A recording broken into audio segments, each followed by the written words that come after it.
maanta maaragtay waxaan isku nimid kulankii jaaliyadda dawlad deegaanka Soomaaliyeed iyo Itoobiya waxaan u maleynayaa nin walba maaragtay maanta shucuurta keentay in rukiisina de maaragtay wuxuu taro isaguna wax maaragtay wax isku taro iyo bulshadiisa ayaan isku nimid doon maleynayaa aadna u mahadsantihiin marwooyin iyo mudanayaal inta ka soo qayb gashay waxaan hadalka u dhiibay horta ayad quraan in loogu furo insha Allah Sheekh Abdullaahi Sheekh Mahmoud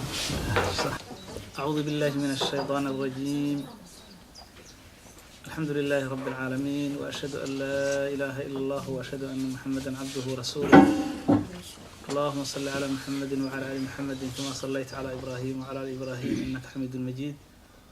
اللهم بارك على محمد وعلى آل محمد كما باركت على إبراهيم وعلى آل إبراهيم إنك حميد مجيد بسم الله الرحمن الرحيم بعد أعوذ بالله من الشيطان الرجيم والعصر إن الإنسان لفي خسر إلا الذين آمنوا وعملوا الصالحات وتواصوا بالحق وتواصوا بالصبر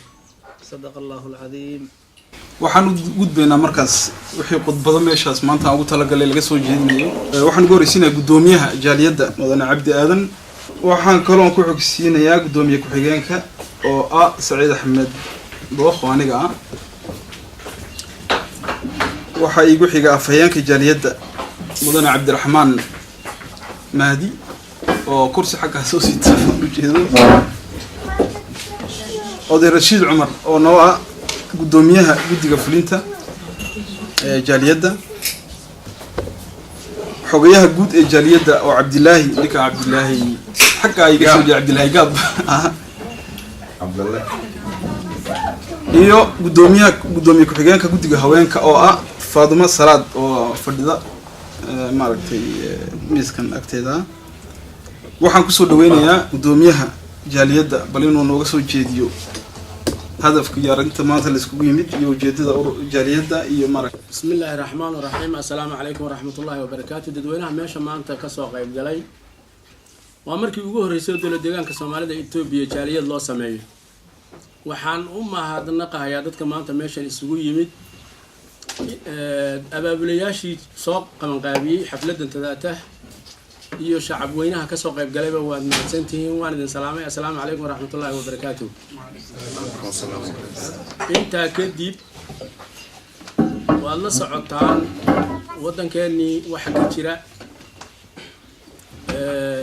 waxa u curtay hoggaan baa wadankeeni u curtay muddo 150 sano ka badan wadankeenu hoggaan ma lahayn wadan aad u dhibaataysan oo cid waliba ka kalluumaysato ahaa wuxuu ahaa meel cid waliba ku guurto oo cid waliba danaheeda ka fushato oo nin alla ninkii nin waliba uu suu doono u maamusho bay ahayd. maanta waxaan yeelanay hoggaan adag oo dadkii shacabka ahaa ee ka soo jeeda gobolka iyo dhulkaaba majaraha u qabtay. haddii aan wax yar ka taabano dadkaas dowlad deegaanka Soomaalida Itoobiya waxay diilo gelisay maanta wax alla wixii wadanka ka soo jeeda meel kasta waxa ku noolaadee dal iyo dibad iyo diilo weyn gelisay. waa maamul aan hadda ka hor ina soo marin. hoggaanka ugu sareeya Cabdi Maxamed Cumar iyo da'yarta la shaqaysta ee madaalayaasha maanta waxay dadkan u dhiseen moraal aad u xoog badan oo hadda ka hor ina soo marin. saad la socotaan hadda ka hor nin gabayaa oo dhoodaan la dhihi jiray wuxuu yiri badow hunguri doonaya wuxuu hogab ka daashaba. badow hunguri doonaya nin kasta ama dhaqaalaha u socdo ama sumcadha u socdo wadankeena nin kasta waad la socotaan ilaa 64kii intaas oo dagaal ba ka dhacday intaas oo dadaana ku burburay dad iyo maalba. maanta hoggaan salka u dhiga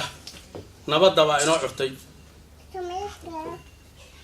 kow hoggaankeenu wuxuu qabtay ee uu ka shaqeeyay kow waxaa ka mid ah nabadgelyadii buu sugay. waa markii koobaad. markii labaadna wuxuu nooleeyay ilaha dhaqaalaha waa maxay wadan waxbarashadii buu nooleeyay caafimaadkii buu nooleeyay wadooyinkii korontadii zaricii wax soo saarkii. bini aadamka adduunka ku nool wuxuu u baahan yahay 3 qof hadii la yahay hoggaan baa loo baahan yahay 3 qof inuu mid hoggaan noqdo. hoggaankii waa inoo dhisan yahay oo nabadgelyadii sugay. kow nolosha bini aadamka maxaa soo raaca nabadgelyada saraca soo raaca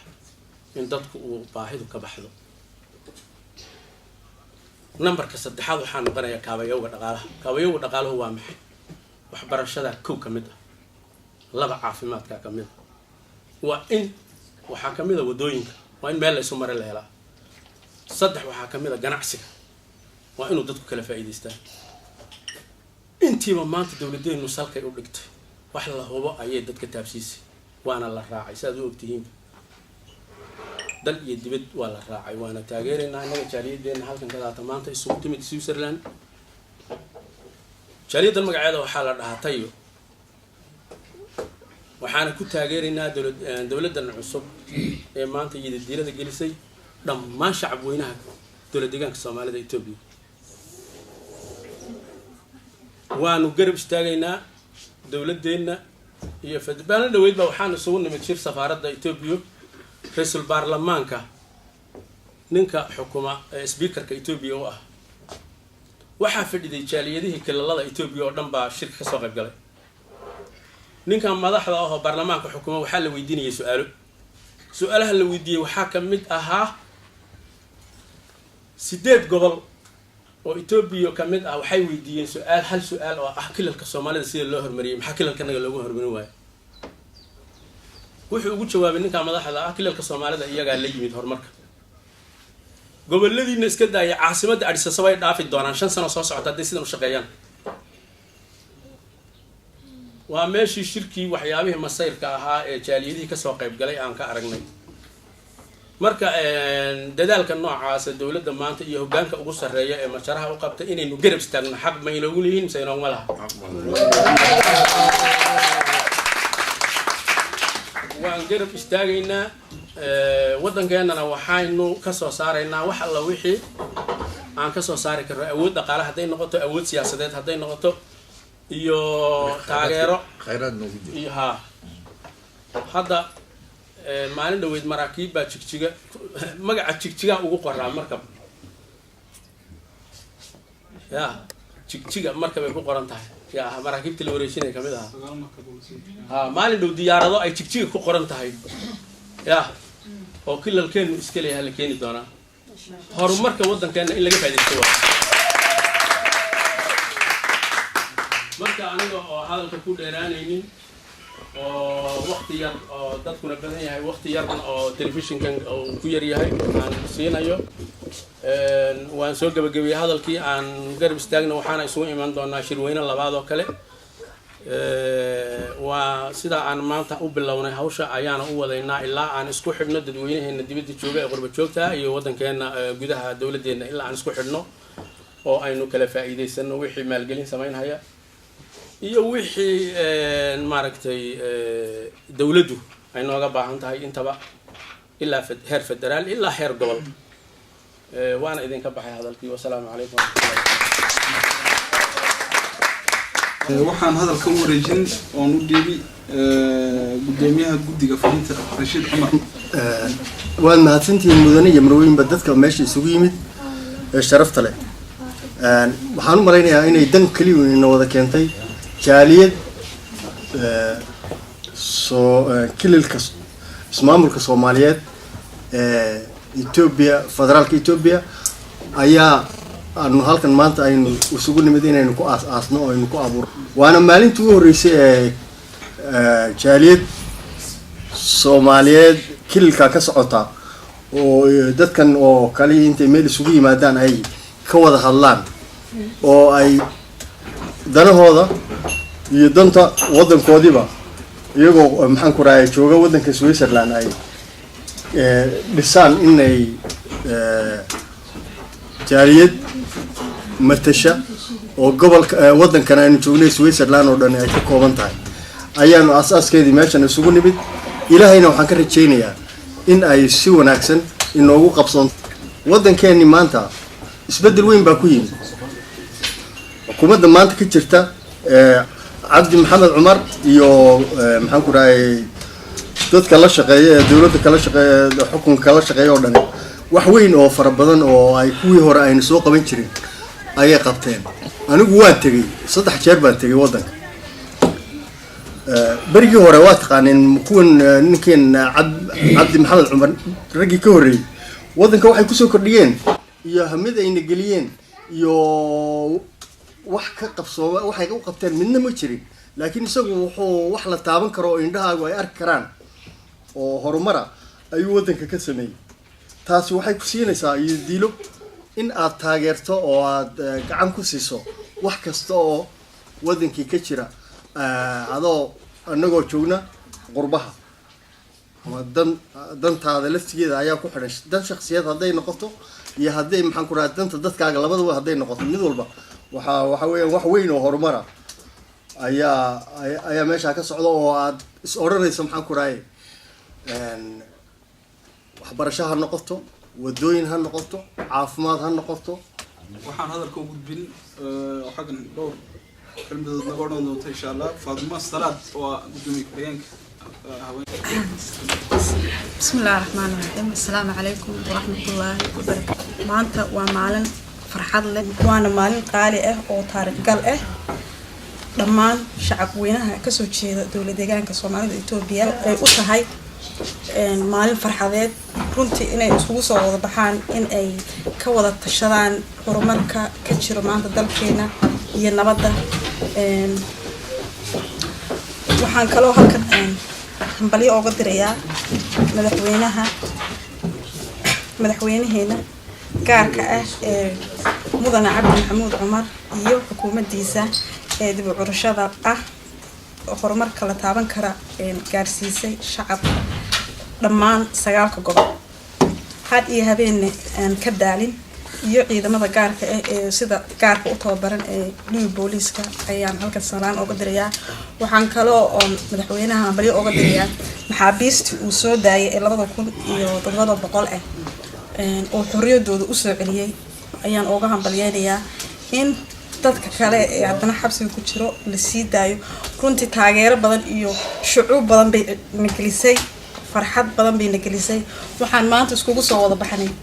oo guryaheena naga soo kaxeeyay waxa ka koow ah maxaabiistaas loo soo celiyay xorriyadooda ta kalena inaan horumarka ka jiro يعني taageerno oo taageero waafi ah u muujino ayaan rajaynayaa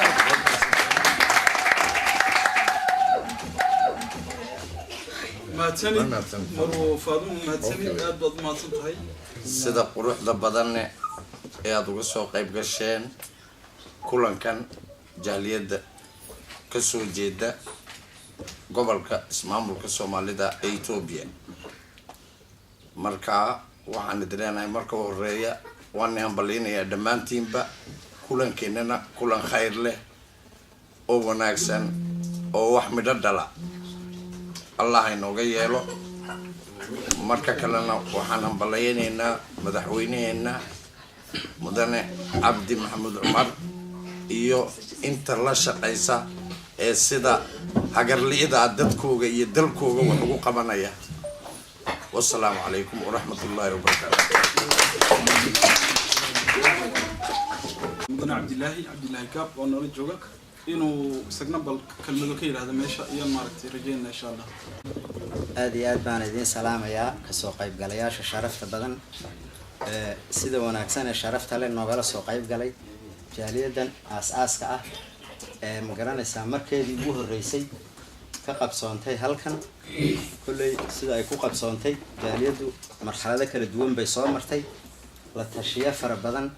هي واحد صور مرتي محن كورا هذا هي شقوين هذا فرق بدن تبي شقادي واحد كانتي أما أبورتي إن أي قبصانتو جاليدي أو مقرن أساس كذي كوباد أن وفري سنو أن هذه أدبات يومها تسنتين جاليدا waxa aan ugu talagalay sameynteeda aasaaska u ah waxa ay tahay isku xidhnaanshaha dawlad deegaanka Soomaalida Itoobiya iyo guud ahaanba taageerida xukuumadda Cabdi Maxamuud Cumar iyo dhammaan shacabka gudaha iyo dibaddaba aan isku xidhno in aan horumarka iyo magaranaysa aanu ku taageerno xukuumaddanada iyo madaxweynahanaga ayaanu jaaliyadan u aas-aasnay waxa aanuna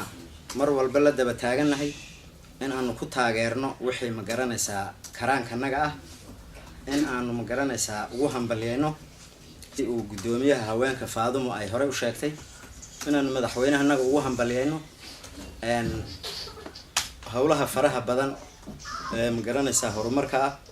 sida magaranaysa waxbarashada sida magaranaysa isbitaalada sida maxaabiista uu marba sii deynayo madaxweynahanaga aad baan ugu hambalyeynaa waxa aanuna leenahay mar walba waxaan ka codsanaynaa in aad sii siyaadiso maxaabiista in aad magaranaysa sii siyaadiso sii deynteeda sababtoo ah waa qayb shacabkaaga kamid ah waa qayb magaranaysa u baahan in magaranaysa hadii la hay'adaha loo naxariisto wanu ka codsanaynaa taaka jaaliyadahan baan ka codsan waxa waanuna ku garab taaganahay dibad iyo gudaba hawsha aad hadda hayso runtii aad baan ugu qanacsanahay waxaanuna ka rajaynaynaa in aad sii siyaadiso taas waa madaxweynahanaga ayaan inta ka jaaliyadahan uga codsanaynaa waa wax lagu farxo markii ugu horeysay inaan macnaha ugu guuleysano sidan jaaliyadu waa jaaliyad ka kooban qowmiyadaha Soomaalida Itoobiya ee degta maxaan ku raahdaa dawlad deegaanka waana jaaliyad u furan shakhsi kasta oo taageeraya nabadda iyo horumarka iyo shacabkan soo daalay ee inta badan dhibaatada ku soo jiray sidii u gaari lahaa macnaha nolol wanaagsan qof kasta oo taa doonaya jaaliyada uu ku soo beeri karaa qofkii ra'yi noo haya ku saabsan maxaan ku raah xagga horumarka iyo qaabka jaaliyadu ay u sii tadawuri lahayd aad baan u soo dhaweynaynaa waxa kale oo noo hambalyeynaa walaalahanaga Soomaaliyeed ee kale nagala soo qayb galay iyo kuwa nagala soo qayb gali doonaba aad iyo aad baad u mahadsantihiin waxaan idin leeyahay aad iyo aad baad u mahadsantihiin salaamu alaykum waxaan idin kula talin lahaa hadda barnaamijka bilowday uu fiican yahay waa barnaamij isku imaatana waxa la dhisaa Soomaaliduna waxa la dhiso colaad badan bay u qabtaa ilaahay qadarkiisa hadii la waxa la burburiyo ninka sida Facebook la soo ordiyo burburinta waan jecel lahay laakiin hadii la waxa la dhiso Soomaalidu cadaawad badan bay abuuraysaa marna ha ka daalin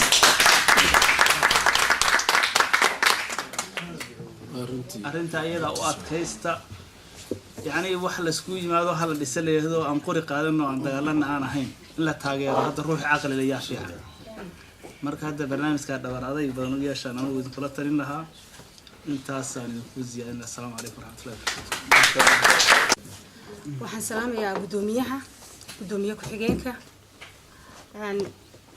حبناها في الفرعون حفلة سيدنا ويا جنوس أبلي جنوس قبل قابيه waxaan maanta halkan hambalyo iyo salaan uga dirayaa dowlad deegaanka madaxweynaheeda cabdi maxamuud cumar. cabdi maxamuud cumar waxaad naga saartay madow iyo gudcur baad naga saartay, waxaad noo saartay oo noo keentay iftiin iyo cadda dharaara ayaad na soo taagtay. nin walba wuu ogyahay maanta magaaladii Jigjiga ambase dowlad deegaankii Soomaalidu sida ay tahay maanta loo soo jiidanay soo jiidashada mudan. waxa ku hambaliyaysan marka hore Ilaahay baa mahad iska leh. mideeda labaad waxa mahad labaad iska leh Cabdi Maxamuud Cumar iyo ku-xigeenkiisa. nabad way caana macaan tahay aad iyo aad wax nabaditar weyda inaan colaadiyo xumaanitareen bay la tahay. magaalada Jigjiga 2003 baan soo maray. haddi magaalada aan ka imi waxay ahayd rabasaan u dhashay anigu rabasada ka imi iyo Jigjiga wax dhifrina u dhaxeeyay ma jirin. maantana mahad Ilaahay baa iska leh. Jigjiga waynu aragnay, Jigjigada cusub ay maanta tahay waynu u jeednaa. in gudcurkii magangooyada ahaa ee aanu taagnayn haddaanu nahay dadka dowlad deegaanka Soomaalida kii naga saaray Cabdi Maxamuud Cumar weeyaan. mahad Ilaahay baa iska leh. waxaanu leenahay walaalayaashayada kale ee maxaan ku dhahdaayay بسم الله الرحمن الرحيم. السلام عليكم ورحمة الله وبركاته. مدنيال مرويين دمانتين جاليات الشرف له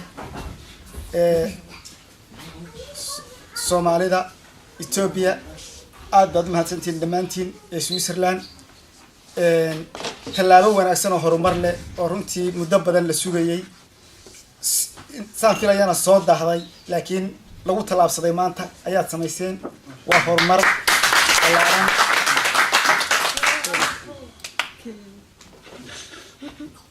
وهرمر بلعان ورنتي عن لا إلاوي كرين قفكو هدو قرطو قابكي ونرشي سكو شرطو وحوين والله قاعدة كروي انت قفكو إنع مرسان يهي نرشي سيئو دنمادي سماشي كو شرطو هرمر مصنعي لكن markuu aqoonsado noloshiisa iyo horumarkiisu meesha ku jiraan qofku wuxuu noqdaa qof horumar sameeya. siyaasiyan caalamka wada socotaan wax idinka qarsoon maaha. maanta wadan la doonayo inuu burburo ama wadan la doonayo inuu kala go'o ama wadan la doonayo inuu qaybsamo ma jirto. dhammaan waxaan salaamayaa dadweynaha sharafta leh ee isku yimid maanta xafladan ayagoo waliba ka kala yimid meelo fog. يعني أنت ما تسوي باتنا كالكعيد أم بجعيد أي سكوت جعلين كل كوجو هويو سدي أيوه وده الهين كل هذا الكمبرتدي سوى الدمية وضياء شيء هوري أو وين كيف الدمية مركب ده واحد رأى ثم اختار يا مرتي وانا واحد نقول له هذا اللي يرضى أم بحبلها أم بين نبضة أم بوتيتو قف كستوب ماتا سدي شلن لوشيجي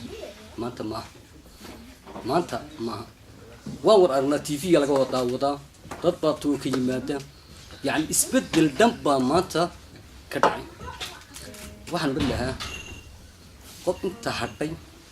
kulli waa laga yaabaa inaan maanta 5 sano ka bacdi Mareykan ba noqonaba wana weerka noqonaba biyo boodiya la helay badrool baa la helay horumar baa ka dhacay beeraha wabiyasha inta arkaysid. dhammaan waad salaamantiin dadweynaha sharafta leh ee ka soo qayb galay xafladan. runtii idinkoo safar dheer soo galay oo ka yimid gobol kasta oo Switzerland ka mid ah aad iyo aad baad u mahadsantihiin.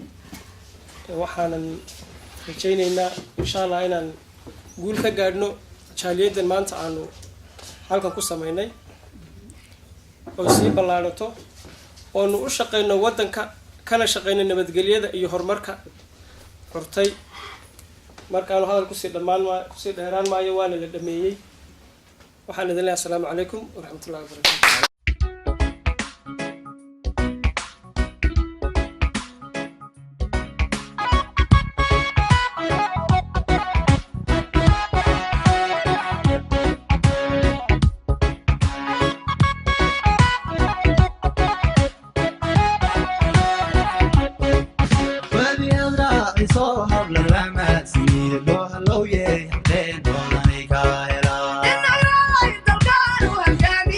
Shut up.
Yo,